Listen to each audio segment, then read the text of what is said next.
mga kulets! Welcome back sa aming channel! Boom! Medyo malamig-lamig na ngayon, ano? Kanina sobrang init. Grabe.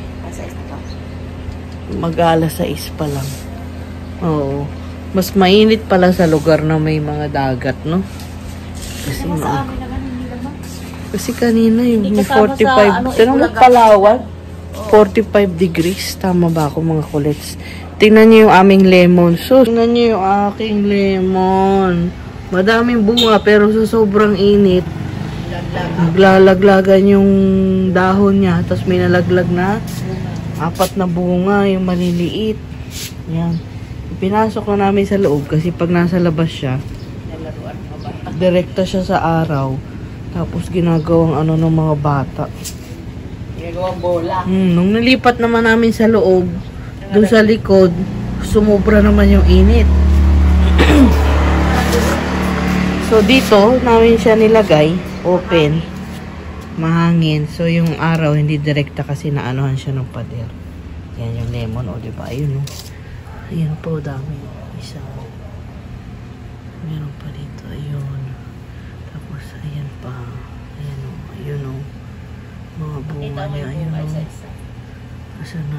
Asan na? Ayun. Tapos meron pa, ayun, o. Ayun.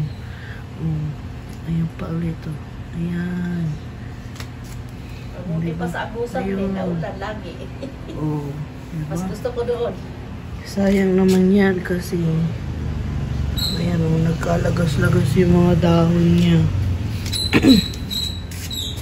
Ito may laki na. Ito si mother. Ito yung una talagang bunga niya. Kailangan niya maging dilaw. Grabe ang init. Ito yung mga dahon, no? Talagang ano. Tuyot. Tuyot. Tuyot. Kasi ano. Sobra, naglanta na talaga, oh. Sa init. Oo, sa init sobra. Natustado siya, no? Oo, tusta talaga ang lemon. Kaluoy man ang lemon. Sana naglagay ka ng itlog kaya sa ano. Kung ano nga ba, maluto nga ba. Nag-tistik tayo ng isa. Itlog na? Itlog ba ka? Itlog ba sa ano? Hindi ko natanong si Mana kung ano ba niya, ni Manang sa experiment niya. Itlog na lulutuin sa sahig. Oo, dyan. Kasi sa sobrang init. Kasi pinakita daw sa ano daw eh. Ni Manang, nilagay yata niya sa bubog. Luoy. Luoy ang lemon.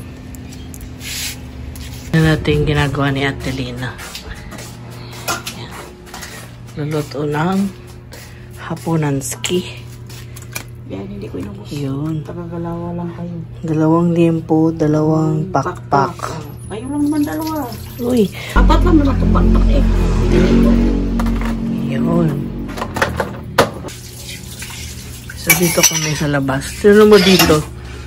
Yung mga halaman dito, nagsimatay din sa init.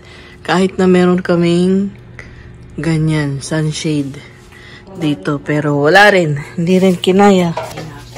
Wala din. Ayun o. Tingnan nyo. Ayun o. Talagang ano siya. Dedo. Sa init. Ano ang halaman ma-emotional? Tao nga, namamatay. Grabe ang init ngayon. Na-heat stroke. Na-heat stroke ang mga halaman sa sobrang init. Kawawa naman. May ano na yan ah. May sunshade na yan. Diba? Pero wala pa rin. Sobrang init talaga. Ako lalo na sa Mayo. Good luck sa atin. Kung gaano kainit. Kasi yung sabi, aabot daw ng 50. Uy! To 53 ang heat index. So, diba? Sana yan. Tapos, ano pa, may scheduling ng brownout ang Meralco. Yan ang alam ko, 1 oras. Yan. Sa buong Luzon, may scheduling ang Meralco. Naku, good luck talaga. So, let's see mga kulets, stay hydrated, wag maglalabas. Kung iniisip nyo yung pambayad nyo ng kuryente pag lagi kayong naka-aircon, isipin nyo na lang mas mahal ang pampa-hospital pag na-high blood kayo or na-heat stroke kayo. Kaya hanggat maaari, kung kaya nyong buksan ang aircon, buksan nyo. Kasi kung tutuusin, mas matipid ang aircon na inverter kaysa sa electric fan. Mas malaki ang kain ng kuryente ng electric fan kaysa sa inverter na aircon. Yan. Basta, kung aircon lang. Wala na electric fan. Ganun yun, diba? Ano ni Ate Lina sa pamanokski natin. Itlog, bawang, suka, asin, paminta. Boom! Yun lang. Simple lang. Tapos, dito tayo magluluto sa uling. Teka, kunin lang natin yung ano, paminta. Unang bote lang, unang bote. Ito. Yan. Ano yan? Basa ang kamay ko. Biyak ko. Oh, sige. Biyak ko ng paminta. Grabe yung init ngayon, no? So, dito din, tinatry namin lagyan dito ng sunshade. Pagka nagkaroon tayo ng time kasi sobrang init talaga. So, dapat pag nagluluto, mga umaga, o kaya gabi. Iyan, pasensya ng mga kulets. Wala tayong gaanong ganap ngayong araw na ito. Kasi talagang para tayong nahuhulos ang energy sa sobrang init. So, talagang nandun lang tayo sa loob. Yan. Ang tawag dito, magluluto ako ng fried rice para sa ating dinner. Tapos si Ate Lina talaga yung nagluluto ng aming pagkain. Magaling si Ate Lina magluto. Kung mga nakikita niyo pag nagluluto ako, siya nagtuturo sa akin kung paano. Kung hindi naman siya, pag hindi niya alam, sa YouTube ko yun kinukuha mga kulets. Yan. So, bukas tayo ulit magsimula ng ating mga palamig. Dapat maaga pa lang mag-start na tayo kasi nandun na yung ating Buba Black Pearl. Kailangan nating maluto yun.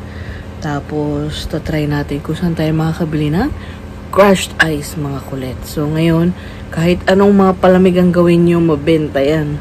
Mapamasarap man o hindi. Bebenta yan talaga. Kasi ang habol ng mga tao, malamigan ang kaluluwa.